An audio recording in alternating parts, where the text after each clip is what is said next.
प्यारे विद्यार्थियों, आपका स्वागत है। आज हम डिप्लोमा इलेक्ट्रॉनिक्स सेकेंड ईयर के subject electronics components and so practice, जिसकी कोड संख्या EL 201 है, के चैप्टर 5 का अध्ययन करेंगे। चैप्टर है आज PCB फैब्रिकेशन। यानी PCB फैब्रिकेशन के अंदर पूर्व लेक्चरों में मैंने PCB के concept, introduction, specification, classification, types आदि के बारे में बताया था। और PCB निर्माण करने हेतु 7 स्टेप्स यानी 7 स्टेप मैंने बताए थे। उन 7 पदों में से आफ्टर प्रिपरेशन और resist coating, paint method, tape method और सिल्क स्किन मेथड के बारे में बताया था। आज हम उससे आगे चलते हैं। आज के टॉपिक में आज है डायरेक्ट फोटोरेजिस्ट प्रोसेस या method, etching process, rinsing process, resist removal process. आज इनके बारे में हम जानेंगे। सर्वप्रथम है direct photoresist process. Direct photoresist process प्रारंभ में इस विधि में कॉपर लेमिनेट शीट पर फोटोरेजिस्ट का लेपन करते हैं, यानी इसका लेप चढ़ा दिया जाता है। फोटोरेजिस्ट का फोटो सेंसिटिव पदार्थ है जो, उसका लेप कॉपर वाली साइड पर PCB पर चढ़ा दिया जाता है। इसके लिए 4 विधियां बताई गई है। डिपिंग यानी डुबोकर PCB को, व्हीलिंग यानी उस पर बौछार करके, फ्लो यानी छप प्रक्रिया द्वारा, और स्प्रे यानी फुहार द्वारा। डिप जो कोटिंग है या डिप लेपन विधि है, यह बड़ी संख्या में PCB का उत्पादन करती है। यानी PCB को जो कोटिंग चढ़ानी है वो प्रक्रिया डिपिंग प्रोसेस द्वारा करके PCB का बड़ी संख्या में उत्पादन कर सकते हैं। यह डबल साइडेड PCB के लिए भी उपयुक्त है। व्हीलिंग लेपन है, ये बड़ी संख्या में PCB का लेपन कर उत्पादन करता है और ये एक समान फोटोरेजिस्ट लेपन का निर्माण करता है।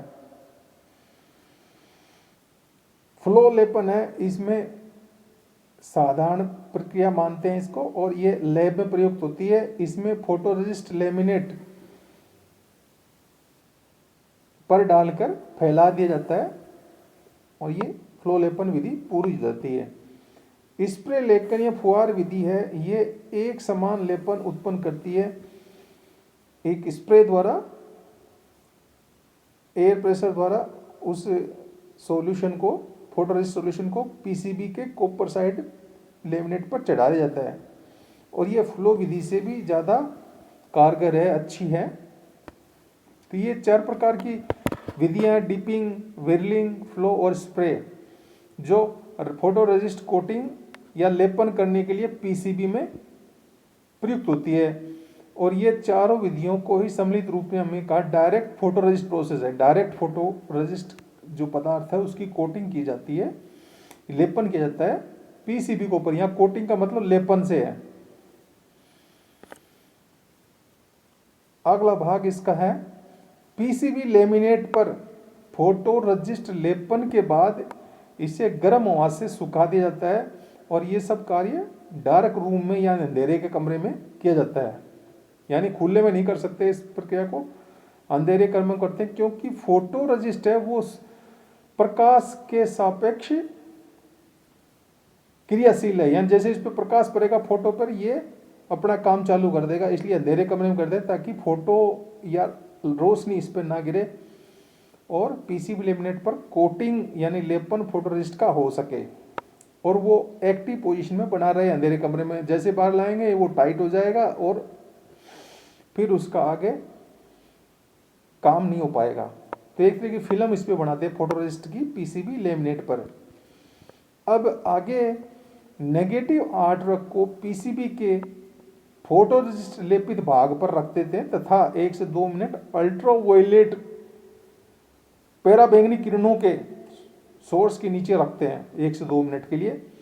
तो जो नेगेटिव वाला हिस्सा आर्टवर्क का है उसमें काले हिस्से से तो प्रकाश गुजरता नहीं है, और जहाँ से वाइट हिस्सा होता है वहाँ से प्रकाश गुजरता है, और जहाँ जहाँ से प्रकाश गुजरता है वहाँ का नीचे वाला फोटोरेसिस्ट टाइट हो जाता है, यानी सॉलिड रूप में बदल जाता है। और जहाँ प्रकाश नहीं गिरता यानी अंधेरे वाले हिस्से के नीचे प्रकाश नहीं पहुँचता है वहाँ ढीला रहता है फोटोरेसिस्ट, और उसको आराम से हटाया जा सकता है डेवलपर सॉल्यूशन में डाल के। तो चित्र में इसको दर्शाया गया है। नीचे ये पीसीबी सीट है और उसके ऊपर ये कोटिंग चढ़ी हुई है, फोटोरेसिस्ट पदार्थ की लेप चढ़ा हुआ है। उसके ऊपर नेगेटिव जो डैश डैश दिखा रखा है ये असल में नेगेटिव आर्टवर्क होता है। दो तरह के आर्टवर्क होते हैं, पॉजिटिव आर्टवर्क। पॉजिटिव आर्टवर्क में जो पैटर्न है वो जैसा काले रंग का पैटर्न बनेगा, वो जैसा सर्किट है वैसा हो, जो पॉजिटिव आर्टवर्क है, और उसका उल्टा हो जाए यानी जो पैटर्न बनेगा वो वाइट कलर का रहेगा और बाकी वाला हिस्सा जो वाइट था, यानी कागज के ऊपर बात कर रहे हैं, कागज का जो वाइट हिस्सा वो ब्लैक में कन्वर्ट कर दिया जाए पूरा। यानी ब्लैक कागज के ऊपर जब व्हाइट पैटर्न तैयार किया जाता है वो होता है नेगेटिव, और व्हाइट पेपर पे जो ब्लैक कलर में पैटर्न बनाते हैं वो है पॉजिटिव। तो ये दोनों में अंतर है। ब्लैक कलर में जो व्हाइट पेपर पे पैटर्न बनता है, डिजाइन बनती है, वो है पॉजिटिव, और इसका उलट ब्लैक पेपर पर व्हाइट रंग का पैटर्न बना जाता है, व्हाइट कलर का पैटर्न या डिजाइन बना जाता है, वो है नेगेटिव आर्टवर्क। और जो व्हाइट वाला हिस्सा उसी में जो प्रकाश गुजर रहा है इसमें नेगेटिव आर्टवर्क है, और जहां जहां प्रकाश गिर रहा है वहां वहां वो, क्योंकि व्हाइट पैटर्न डिजाइन है नेगेटिव में, तो वो पैटर्न वैसा वैसा नीचे टाइट हो जाएगा फोटोरेसिस्ट का, और वो जैसा सर्किट हम चाह रहे हैं वैसा सर्किट उस पर नीचे बनने के लिए सक्षम होगा। इस चित्र में ग्लास की शीट दिखा रखी है, उस ग्लास शीट के ऊपर अल्ट्रावायलेट रेडिएशन डाला जा रहा है, और ये रेडिएशन सीधा फोटोरेसिस्ट के संपर्क में पहुंच रहा है, जिससे फोटोरेसिस्ट टाइट हो जाता है जहाँ जहाँ ये अल्ट्रावायलेट रेडिएशन गिरता है, और वो हिस्सा जहाँ पर अल्ट्रावायलेट रेडिएशन नहीं गिरेगा वो हिस्सा ढीला रहेगा और आराम से डेवलपर सॉल्यूशन में हट जाएगा वो हिस्सा फोटोरेसिस्ट का। जो पैराबैंगनी किरणें हैं उसमें रखने के बाद पीसीबी को डेवलपर घोल में डाल देते हैं। ताज़ा डेवलपर घोल अन्य पोलोमराइज फोटोरेसिस्ट भाग यानी ढीला वाला भाग है उसको हटा देता है, और डिजायर इच्छित भाग जो पोलोमराइज हो जाता है यानी जो टाइट हो जाता है वो नजर आने लगता है पीसीबी पर। 10 से 20 सेकंड के लिए अब पीसीबी पर डाई का लेप किया जाता है, डाइंग की जाती है, जिससे ये और अच्छी तरह से दिखाई दे और साफ साफ जम जाए उस पर पीसीबी पर। इससे एक साथ साफ साफ पैटर्न दिखाई देता है पीसीबी पर। पीसीबी बोर्ड को पानी से धोकर सुखा लिया जाता है। कभी कभी इसको ओवन भट्टी के अंदर भी पकाया जाता है ताकि जो पैटर्न बना है फोटोरेसिस्ट का वो और ज़्यादा टाइट हो जाए। इसके लिए 70 से 75 डिग्री सेंटीग्रेड तापमान पर 5 मिनट के लिए पीसीबी को पकाते हैं यानी गर्म करते हैं, जिससे फोटोरेसिस्ट कोटिंग है वो और दृढ़ता से पीसीबी पर चिपक सके। साधारण पीसीबी के कार्य में यह प्रक्रिया यानी बेकिंग यानी ताप के ऊपर गर्म करने की प्रक्रिया नहीं करते हैं। तो ये था डायरेक्ट फोटोरेसिस्ट कोटिंग प्रोसेस, यानी फोटोरेसिस्ट को पीसीबी के ऊपर जमा देना कॉपर वाले हिस्से के ऊपर। तो ये डायरेक्ट फोटोरेसिस्ट मेथड है। तो एक संगे जो पेंट टेप और स्किन वाला मेथड अप्लाई कर रहे थे वो यहाँ पर क्या मेथड है, पूरा कोटिंग चढ़ा दिया पहले सीट के ऊपर कॉपर वाले हिस्से पे, फिर जो डिजाइन पैटर्न है वो पैटर्न हमने इस पे बना लिया अल्ट्रावायलेट रेडिएशन द्वारा, और वो पैटर्न इस पे बना रहेगा, और बाकी जो कोटिंग है वो उतर जाएगी और नीचे उसके कॉपर दिखाई देगा कि कॉपर के ऊपर बनी है ये सारी कोटिंग। तो अनडिजायर्ड जो कोटिंग है या लेप है वो सारा उतर जाएगा, और डिजायर जो पैटर्न है कोटिंग का लेप का कॉपर के ऊपर दिखाई देगा, कॉपर शीट पे ये सारा दिखाई देगा। इचिंग प्रोसेस, अब तक हम 2 मेथड्स पे बात कर चुके, आर्ट वर्क प्रिपरेशन और रजिस्ट कोटिंग। अब बात करते हैं इचिंग की। इचिंग यानी खुरचने की प्रक्रिया, यानी रजिस्ट कोटिंग जो हमने चटाई है उसको हटाने, उसके नीचे जो कॉपर है उसको बचाने की प्रक्रिया। रजिस्ट कोटेड जो पैटर्न है उसके नीचे कॉपर को बचाना और बाकी वाले कॉपर को हटाने का नाम ही इचिंग है। यह विधि पीसीबी सतह से अनवांटेड कॉपर यानी जो हमें नहीं चाहिए वो कॉपर भाग को हटाने में प्रयुक्त होती है। इसके लिए फेरोक्लोराइड घोल काम में लेते हैं और यह सस्ता होता है। इचिंग जो है वो 4 प्रकार से कर सकते हैं। मैनुअल इचिंग यानी हाथ से कर सकते हैं, बबल इचिंग यानी मशीन द्वारा एयर बबल बना के बुलबुले बना के इचिंग कर सकते हैं, स्प्लैश इचिंग यानी छप की प्रक्रिया करके इचिंग कर सकते हैं, स्प्रे इचिंग यानी फुहार द्वारा स्प्रे करके ये इचिंग कर सकते हैं। ये 4 प्रकार की इचिंग प्रोसेस है।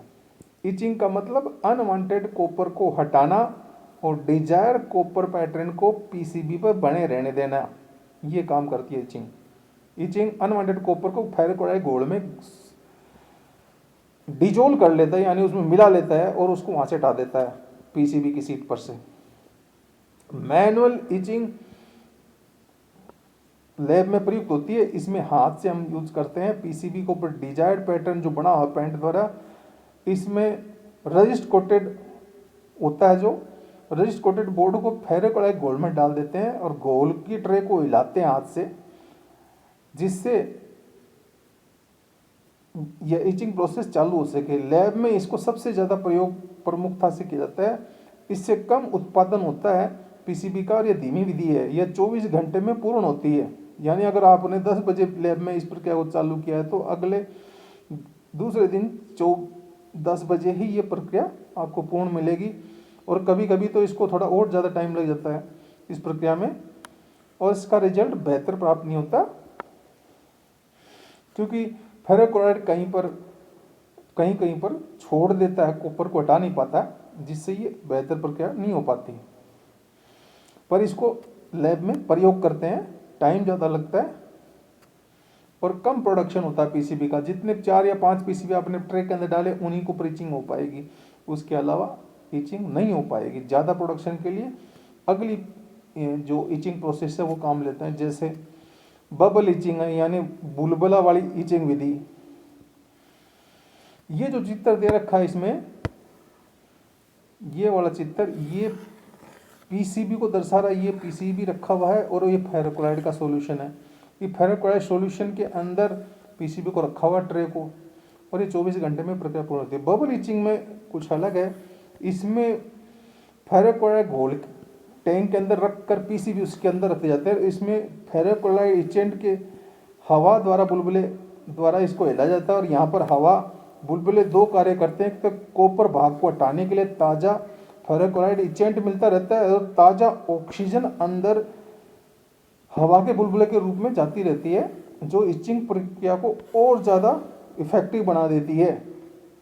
तो ये बबल इचिंग है। इसको अगर हम चित्र में देखें तो आगे वाले चित्र में दे रखा है, ये जो चित्र दे रखा है, ये जो चित्र है ये वाला, ये 1.5 घंटे में समय में पूरी प्रक्रिया कर लेता। फ्रेश एयर यहाँ इस ट्यूब द्वारा अंदर जाती है और ये बुलबुले इसमें उत्पन्न होते हैं। ये बुलबुले दिखा रखे हैं गोल गोल, ये बुलबुले उत्पन्न होते हैं एयर के, और इसमें फेरोक्लोराइड सॉल्यूशन के अंदर ये लगातार प्रक्रिया चलती है, जिससे ये जो पीसीबी टंगे होते हैं इसके अंदर, इनके ऊपर इचिंग की प्रक्रिया चालू हो जाती है और 1.5 घंटे में पूरी जाती है। डोरी से इन सभी पीसीबी बोर्ड को टांग रखा और एक स्ट्रिंग यानी एक लकड़ी या कुछ वायर से इनको बंधा रखा, डोरी द्वारा बांध के रखते हैं पीसीबी बोर्ड्स को, और ये प्रक्रिया चलती रहती है एक टैंक के अंदर जिसमें फेरोक्लोराइड सॉल्यूशन रखा है और साथ ही एयर बबल्स मशीन द्वारा उत्पन्न किया जाता है। लगातार ये प्रक्रिया चलती है और 1.5 घंटे में पूरी इचिंग प्रोसेस कंप्लीट हो जाती है।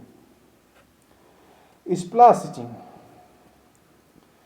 स्प्लाश स्टिचिंग यानी इसमें छप की प्रक्रिया होती है। इसमें समय जो लगेगा 1 घंटा लगता है। इसमें इस प्रक्रिया का एक टॉप व्यू दिखा रखा है। इसमें एक सेंट्रीफ्यूगल फोर्स द्वारा मशीन यानी एक पंखा मान लीजिए वो रोटेट करता है लगातार, और उससे जो उछल के फेरोक्लोराइड इन पीसीबीज पर टकराता रहता है। ये जो पीसीबीज खड़े करके रखे गए हैं, इन पीसीबीज पर लगातार सॉल्यूशन इनसे टकराता है, ऐसे यहाँ इस तरह इन सभी पीसीबीज के ऊपर पड़ता रहता है, और जिससे ये स्प्लाश स्टिचिंग प्रक्रिया पूरी होती है। अगर एक साइड व्यू देखें इसका, ये तो था टॉप व्यू, साइड व्यू देखें तो साइड व्यू से इसको बीच में मान लीजिए कट कर दिया, और यहाँ से इधर से देखेंगे तो इस तरह नजर आएगा ये। तो साइड व्यू में ये पीसीबी खड़े दिखाई दे रहे हैं, और पीसीबी के ऊपर ये लगातार सॉल्यूशन टकराता रहता है, जिससे ये स्प्लाश प्रक्रिया पूरी होती है। इसमें लार्ज पीसीबी का उत्पादन होता है, और ये केंद्रीयगत बल द्वारा ये मशीन चलती रहती है, और इसकी इचिंग क्वालिटी अच्छी होती है। और ये डबल साइडेड पीसीबी के उपयुक्त नहीं है स्प्लाश इचिंग मेथड।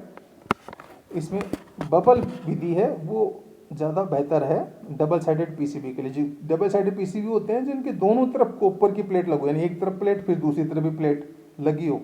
मान लीजिए ये कॉपर पीसीबी है, तो पीसीबी का इस साइड में भी कॉपर लगा हुआ है, इधर वाले हिस्से पर, और इधर वाले हिस्से पर भी कॉपर लगा हुआ है।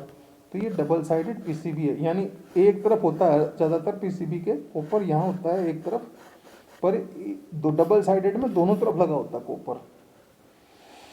तो double sided bubble air bubble द्वारा इचिंग करते हैं, और स्प्लाश इचिंग में सिंगल साइडेड पीसीबी के लिए उपयुक्त है। स्प्रे इचिंग जो फुहार इचिंग है, ये दोनों ही single sided double sided PCB के लिए उपयुक्त है।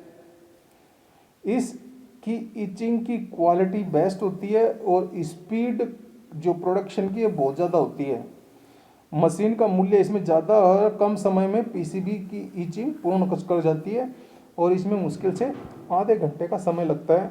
चित्र में पीसीबी को दिखा रखा है, नीचे पीसीबी ऊपरी सतह जिस पर कोटिंग चढ़ी है,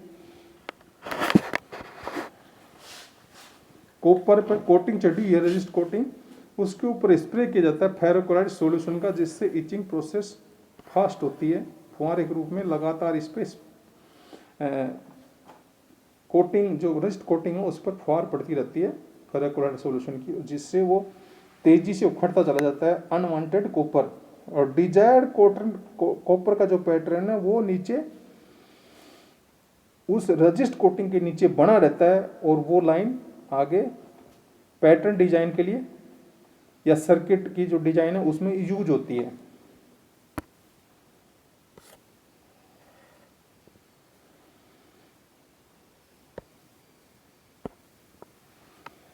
रिंजिंग और वॉशिंग, ये प्रक्रिया पानी द्वारा कर दी जाती है, यानी पानी से धोने की प्रक्रिया है एक तरह से। इस विधि द्वारा पीसीबी बोर्ड पर लगा फेरोक्लोराइड के सॉल्यूशन कण को साफ किया जाता है। सर्वप्रथम पीसीबी बोर्ड को पानी से धो लिया जाता है, तथा आगे उसको 5% ऑक्सिलिक एसिड द्वारा साफ किया जाता है, जिससे कि आयरन और कॉपर या तांबे के कण जो हैं वो उससे हट जाते हैं ऑक्सिलिक एसिड के कारण। अंत में बोर्ड को पानी से धोकर सुखा लिया जाता है। तो ये है वॉशिंग और रिंजिंग प्रक्रिया। ये 4 नंबर की प्रक्रिया थी। 5वें नंबर की रजिस्ट रिमूवल स्टेप, जो पीसीबी फैब्रिकेशन के लिए यूज होता है।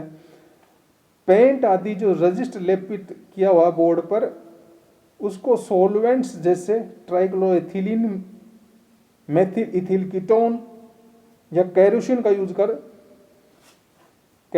का यूज कर इस रजिस्ट कोटिंग जो पीसीबी पर लगी उसको हटाया जाता है, और बोर्ड को पानी से धोकर सुखा लिया जाता है। इसके बाद पूर्व इच्छित आर्टवर्क का जो डिजाइन है उसके अनुसार चालक कॉपर फिल्म या कंडक्टर लाइन सर्किट के अनुसार प्राप्त होती है। जैसा कि हम चाह रहे थे सर्किट पैटर्न, वैसा का वैसा पैटर्न हमें कॉपर का उस बोर्ड सीट पर नजर आता है जब हम रजिस्ट रिमूवल करते हैं। तो रजिस्ट रिमूवल करते ही रजिस्ट के कोटिंग जो है, यानी पेंट, टेप आदि, उसके नीचे जो कॉपर है वो पैटर्न हमें दिखाई देता है, वो लाइनें नजर आती है और टर्मिनल पैड नजर आते हैं। और जो डिजायर्ड यानी जो हमारी इच्छा अनुसार जो सर्किट या परिपथ तैयार हुआ है वो हमें दिखता है बोर्ड के ऊपर।